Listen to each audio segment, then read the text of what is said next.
Pessoal, meu nome é Júnia, sou do Cefet-MG e hoje a gente vai falar um pouquinho de termoquímica. Vamos continuar os nossos estudos para o Enem no nosso projeto Química na Web. Antes da gente ler o nosso enunciado, vamos relembrar o que é termoquímica. Termoquímica é a área da química responsável por estudar a quantidade de calor absorvido ou liberado em uma reação química. Então, termoquímica é aquilo que a gente estudou lá no segundo ano, do segundo grau, que a gente falava, algumas reações são exotérmicas, outras reações são endotérmicas. O que são reações exotérmicas? Reações exotérmicas são as reações que liberam calor. Reações endotérmicas são as reações que absorvem calor. Aí tinha aquela, vocês vão lembrar, os ΔH, ΔH positivo, ΔH negativo, que é a variação de entalpia. Então, quando o ΔH é negativo, eu tenho uma reação exotérmica, que libera calor. Quando o ΔH é positivo, eu tenho uma reação endotérmica, que absorve calor. A nossa questão de hoje é uma questão de 2009. Então, vamos lá, vamos começar, vamos ler o enunciado dessa questão. Nas últimas décadas, o efeito estufa tem se intensificado de maneira preocupante, sendo esse efeito muitas vezes atribuído à intensa liberação de CO2 durante a queima de combustíveis fósseis na geração de energia. O quadro traz as entalpias padrão de combustão a 25 graus Celsius do metano, do butano e do octano. Então, o que é essa entalpia padrão de combustão? Aí vamos lembrar, né? Entalpia padrão de combustão é a energia liberada na combustão completa de um mol de uma substância no estado padrão. Então, é a queima completa, então gera CO2 mais água, combustão completa, e é 1 mol. Então, cada mol dessa substância libera uma energia que é a entalpia padrão de combustão. E o que é esse estado padrão? O estado padrão de uma substância corresponde à sua forma mais estável a 1 atm e a 25 graus Celsius. Então, o que é isso? É para garantir para a gente que os compostos foram queimados a 1 atm e a 25 graus Celsius. É para garantir parâmetros, para garantir que aquela energia liberada é unicamente da combustão completa dos compostos.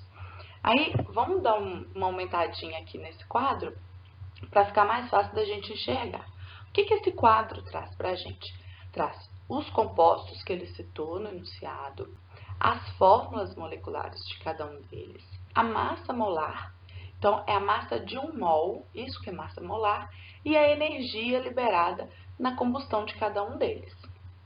Então, vamos continuar. À medida que aumenta a consciência sobre os impactos ambientais relacionados ao uso da energia, cresce a importância de se criar políticas de incentivo ao uso de combustíveis mais eficientes. Nesse sentido, considerando-se que o metano, o butano e o octano sejam representativos do gás natural, do gás liquefeito de petróleo, que é o GLP, e da gasolina, respectivamente, então, a partir dos dados fornecidos, é possível concluir que, do ponto de vista da quantidade de calor obtido por mol de CO2 gerado, a ordem crescente desses combustíveis é. Então, quem são os combustíveis que cada um deles representa? Então, o metano representa o gás natural, o butano representa o GLP e o octano representa a gasolina. Então, continuando a nossa resolução, o nosso quadro está aqui, os combustíveis, né, perto do composto que representa cada um dos combustíveis, e a energia liberada na combustão completa de cada um desses compostos. Então, para a gente continuar a nossa resolução, a gente precisa escrever a reação de combustão de cada um dos compostos. Então, vamos começar pelo metano. O metano, CH4, para a reação, para a combustão completa, a gente precisa reagir com o oxigênio e produzir CO2 e água. Mas eu não posso trabalhar com a reação desbalanceada. Eu preciso balancear essa reação. Para balancear, cada um tem uma forma de fazer esse balanceamento. O que eu tenho que garantir? Que o número de carbonos que aparecem do lado dos reagentes é o mesmo número de carbonos que aparecem do lado dos produtos. E assim com todos os outros elementos que aparecem na minha reação. No caso aqui, a gente tem carbono, hidrogênio e oxigênio para balancear. Então, a gente começa a balancear pelo carbono. Do lado dos reagentes, eu tenho um carbono. Do lado dos produtos, eu tenho um carbono, que ele só aparece aqui e aqui. Então, o carbono já está balanceado. Passo agora para o balanceamento dos hidrogênios. Do lado dos reagentes, eu tenho 4 hidrogênios. Do lado dos produtos, o hidrogênio aparece aqui na molécula de água. Só tem 2 hidrogênios na molécula de água. Então, eu preciso multiplicar por 2. Colocar um coeficiente estequiométrico aqui. Porque quando eu coloco 2 aqui, eu passo a ter 4 hidrogênios. Agora sim, os meus hidrogênios estão balanceados. Depois de balancear carbono e hidrogênio, vou balancear os oxigênios. Oxigênio aqui aparece em 2, porque eu tenho que multiplicar por esse coeficiente estequiométrico aqui. Então, 2 oxigênios, 2 oxigênios. 4 oxigênios no total aqui nos produtos. Então, eu vou para os reagentes. Nos reagentes só aparece 2. Então, eu preciso transformar esse 2 em 4. Então, eu multiplico por 2. Por que eu deixei o oxigênio por último? Porque ele é uma substância simples. Então, é uma dica, né? Toda vez que for fazer os balanceamentos, deixarem as substâncias simples por último, porque vai ser mais fácil de balancear. Você pode multiplicar por fração, pode multiplicar pelo número que for necessário, e esse número só vai modificar o próprio elemento daquela substância que é simples. Então, substância simples formada por um único tipo de elemento. Ozônio, oxigênio, cloro, nitrogênio, são todas substâncias simples. E aí, agora eu já tenho a minha reação balanceada, a minha reação de combustão balanceada. Eu já sei que cada mol de metano, quando acontece a reação completa, eu produzo 1 mol de CO2 e eu sei também o ΔH dessa reação. O ΔH é um ΔH negativo, que representa as reações exotérmicas. Isso significa que houve liberação de 890 kJ de energia quando 1 mol de metano foi queimado. Para a reação de combustão do butano, eu tenho o butano reagindo com O2, formando CO2 e água da mesma maneira.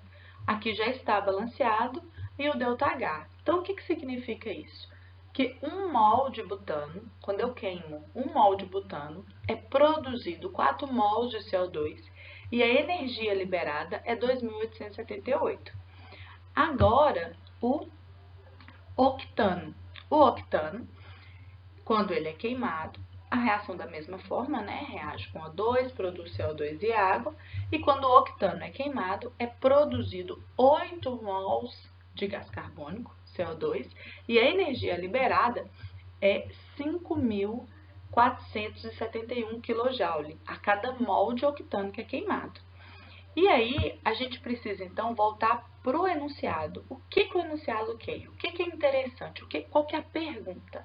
Eles querem, a partir dos dados fornecidos, é possível concluir que, do ponto de vista de quantidade de calor obtido por mol de CO2 gerado, a ordem crescente desses combustíveis é.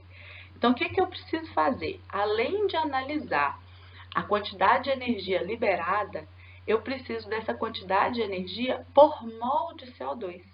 Então, eu preciso levar em consideração que quando eu queimo o butano, eu libero 4 mols de CO2. Quando queima o octano, libera 8 mols de CO2.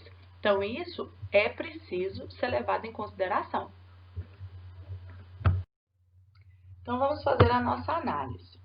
O gás natural, que é o CH4, ele tem como produto da reação 1 mol de CO2 e a energia liberada é 890 kJ. Então, qual que é a análise que eu faço? Que para produzir 1 mol de CO2, ele produz também 890 kJ de energia. Agora vamos para o GLP. O GLP tem como produto dessa reação 4 mols de CO2 e a energia liberada é 2.878 kJ. Então, se eu quero saber por mol de CO2, eu preciso, então, dividir essa energia por 4, porque é a quantidade de mol de CO2 que essa reação tem como produto, né? Então, dividindo por 4, o resultado é 719,5 kJ. Então, qual que é a análise? Para produzir 1 mol de CO2, ele produz 719,5 kJ de energia. E por último, a gasolina, que tem como produto 8 mols de CO2 e a energia liberada nessa combustão é 5.471 kJ. Então, eu vou dividir esse valor de energia por 8 e vou ter, então, 683, aproximadamente 9, né? 875 kJ. Então, para produzir 1 mol de CO2, produz 683,875 kJ de energia. Então, o que a gente tem? A gente tem que o gás natural produz 890 kJ por mol de CO2 liberado. Já o GLP produz 719,5 kJ por mol de CO2 liberado. E a gasolina produz 683,875 kJ por mol de CO2 liberado. Então, o que ele quer? Ele quer a ordem crescente do menor para o maior. Então, quem produz menos energia por mol de CO2 liberado é a gasolina. Em segundo lugar, vem o GLP. E em terceiro lugar, vem o gás natural. Percebam que se ele estivesse falando em energia liberada por 1 mol de composto queimado, a nossa ordem seria primeiro o metano, depois o butano, depois o octano.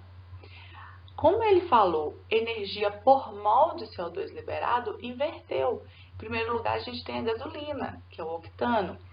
Em segundo lugar, o GLP, que é o butano. E em terceiro, o gás natural, na ordem crescente, né? Então, a nossa resposta é gasolina, GLP, gás natural, que é a letra A dessa questão. Beleza?